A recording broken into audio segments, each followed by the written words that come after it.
This is my three-step approach to quitting smoking. It worked for me, I've seen it work for a lot of other people, and I think it'll work for you. The good news is you don't have to quit smoking right away.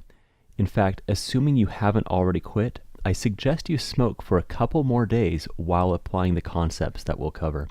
Okay, first step is pretty simple. Choose a strong reason for quitting. By strong, I mean something that motivates you.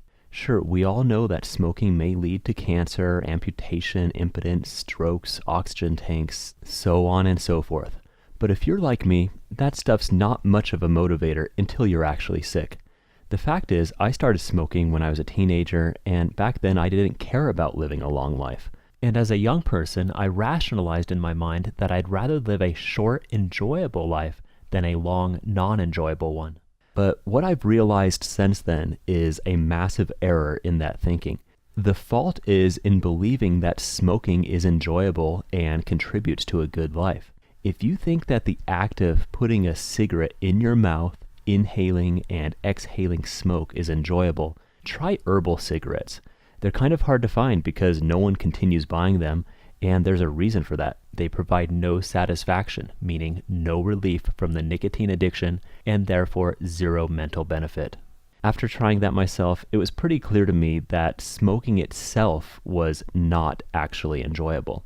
Cigarettes merely provide temporary relief from the addiction that they also create.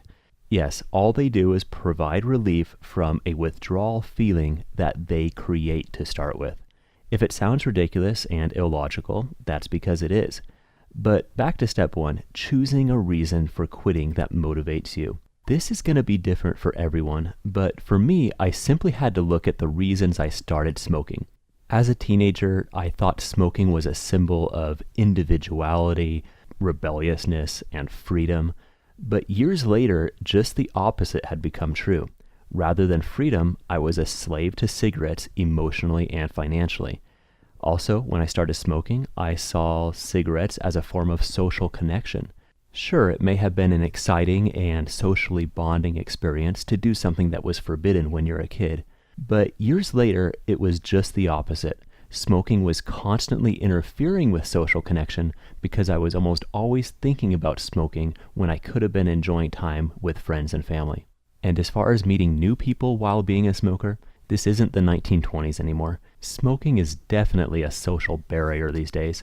Smokers are being perceived as foolish, not to mention just the smell.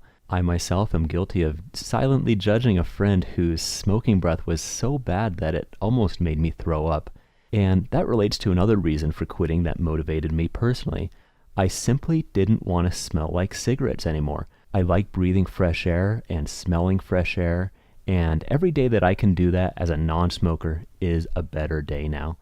Another motivator for me is the fact that I enjoy outdoor physical activities. I do a lot of hiking especially, and it was getting very clear that smoking was starting to interfere with that. So this is what I mean by finding reasons to quit that motivate you. Figure out what you really want from life, what you really enjoy in life, and think about whether years of smoking is going to contribute or detract from that. This first step might be tempting to skip, but then you're just going to spend years of your life being a non-smoker that wants to smoke, because you'll still have the perception that you'd enjoy life more with cigarettes. And with that perception, the cigarettes will still, in a way, be detracting from the quality of your days. So take some time to correct your thinking, resolve in your mind that life will ultimately be better without cigarettes, and quitting that way will be much easier to do. If you'd like, you can go even further with this by taking inventory of what you most want your life to be, what you want to be, have, do, or experience. Basically, simply make a list of your goals in life, what you want to experience before you die. Let's say, for example, that your list includes a loving relationship or financial success, a fulfilling career, a fun and active lifestyle, and good time with friends and family. Then, for each item on that list, ask yourself, is bad breath, a lethargic body, shortness of breath, and a mind preoccupied with cigarettes going to help or hinder your chances of experiencing that thing that you really want? At that point, each cigarette becomes a symbol. The choice is between 5 minutes of deceptive pleasure and all the things that you really want in life. I know this sounds serious, but it's something I did myself and it really helped. Okay, next step, second step, is somewhat optional, but I found it useful. While you're still smoking, try your best to make yourself gag while you smoke every time you exhale cigarette smoke. Yes, by gagging, I mean trying to make yourself almost throw up. Don't go all the way to actually vomiting, but almost to that point, kind of like doing a dry heave with every exhale. And make it real. Push yourself to the verge of almost being sick while exhaling the smoke, and every time you're exhaling the smoke. As long as you do this with your best effort, you can feel free to smoke as much and as long as you want. That's the good news, kind of. The bad news is that you probably won't be enjoying smoking as much as you once did. But that's the point. By doing this, you're conditioning your mind into associating cigarettes with something immediately negative, and rightly so. The idea for this came from two experiences I had as a child. First was when my mother used to feed me boiled chicken guts when I was a kid. I didn't know what they were, but they actually tasted great, until one day I was fed contaminated meat and I got food poisoning. I was so sick that to this day I cannot even stand the smell of boiled chicken gizzards. The second experience came when I was around 12 years old. I drank a venti-sized glass of straight vodka, blacked out for something like 15 hours, and probably nearly died. But once again, while I've had plenty of wine, beer, and Jägermeister since then, over 20 years later, I still cannot stand the smell of vodka. And the same concept can be applied to smoking using that simple mental trick. While you're still smoking, simply push yourself to the verge of throwing up every time you inhale and exhale cigarette smoke. It's as simple as that. It takes some practice, and it's best if you can limit your smoking to while you're alone. But if you do find yourself smoking with other people, simply casually turn your back to them while you're exhaling and do a bit of a silent gag. There's no need for them to even be aware of what you're doing. And like I said, this is somewhat optional. It's a bit of a gimmick, but I found that doing this while still smoking made the final transition to non-smoking life easier. Okay, third step, and this is the real key, powerful stuff, so this is the part to pay attention to. What you're going to do in this third step is this: embrace the feeling of withdrawal. I'll say it again, embrace the feeling of withdrawal. There's only one reason that you're still smoking after all these years. It's because smoking a cigarette is the way that your mind associates with relief from the desire to smoke. It's how you've learned to stop that feeling of wanting a cigarette, that nagging urge and slight malaise or discomfort inside you. Smoking a cigarette gives you 30, 60, maybe 90 minutes or so of relief from that withdrawal sensation. Unfortunately, then it's back. But the reason it keeps coming back is because you keep feeding the addiction with cigarette after cigarette. But let me tell you something. Now that you've made the decision to quit smoking, this feeling of withdrawal is a relatively small thing. There may be a lot of doctors and flawed studies and pharmaceutical companies that would like you to think that the sensation of cigarette withdrawal is more than it is, but it's not. You have the resources to deal with this withdrawal on your own. The key is to not suppress that feeling with willpower or to numb it with medication, but to go straight through it, embrace it, learn to enjoy it, appreciate it, want to feel it. Yes, you've spent years trying to fight it off with cigarette after cigarette, but your key to freedom is not to fight it, but to welcome it. Seems ironic, I know, but think about it. Learn to get comfortable with that feeling of withdrawal, then you won't need cigarettes to deal with it anymore. And the best part about that, even more ironically, is that once you stop needing to smoke cigarettes, the withdrawal feeling and addiction that the cigarettes were creating disappears. Okay, I want to do a quick exercise to demonstrate what I'm talking about. My description might sound complicated, but the actual implementation is simple. So I want you to pause the video here until the next time you feel like having a cigarette. You can open another web page, continue surfing, or doing whatever you're doing. But next time you're about to go for a cigarette, come back to this video and watch the remaining few minutes before you smoke, and then you can have the cigarette. Don't worry, I'm not going to try to talk you out of smoking. You simply need to delay smoking for a few minutes while we finish up. So please pause the video here until you're feeling the urge to smoke. Okay, before you smoke that cigarette, I'd like you to just sit down for a few minutes and close your eyes and just follow my instructions. You shouldn't do this while driving. You should be comfortably seated somewhere where you won't be disturbed for a few minutes. Assuming you're ready, please close your eyes, and I'd like you to just briefly place your awareness on the inside of your head, that space inside your head. Notice the sensations that are there. Notice that it's not just empty space. There are sensations like pressures, aching, fuzziness, constriction. Your internal sensations will be unique to you, and the possibilities are infinite. But just notice what's in that space inside you.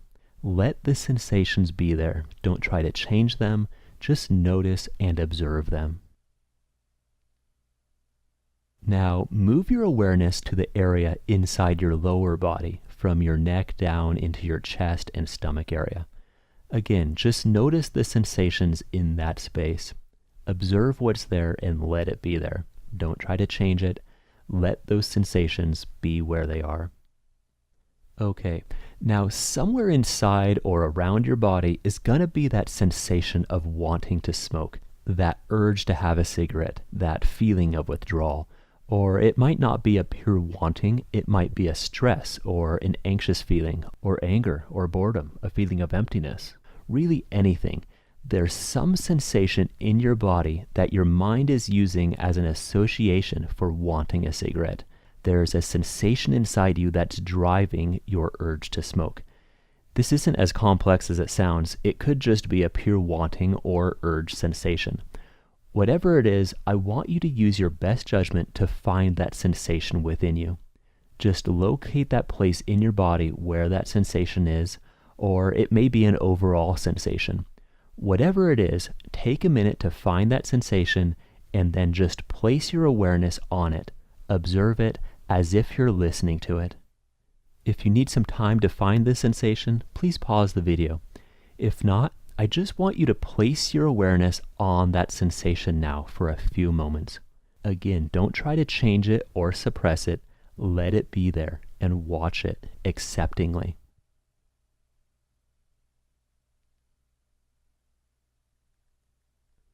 Okay, next, I want you to think of one word that describes this physical sensation within you.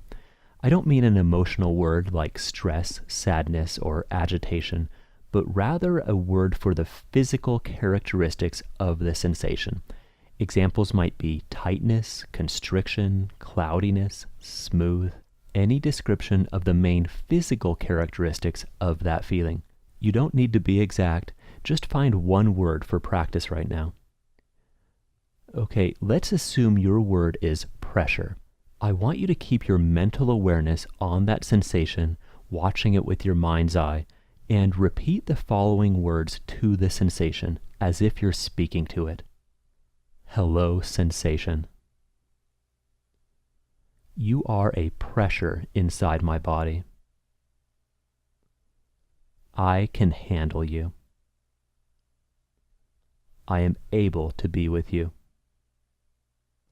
My new ability to be with you and go through you is my key to living better.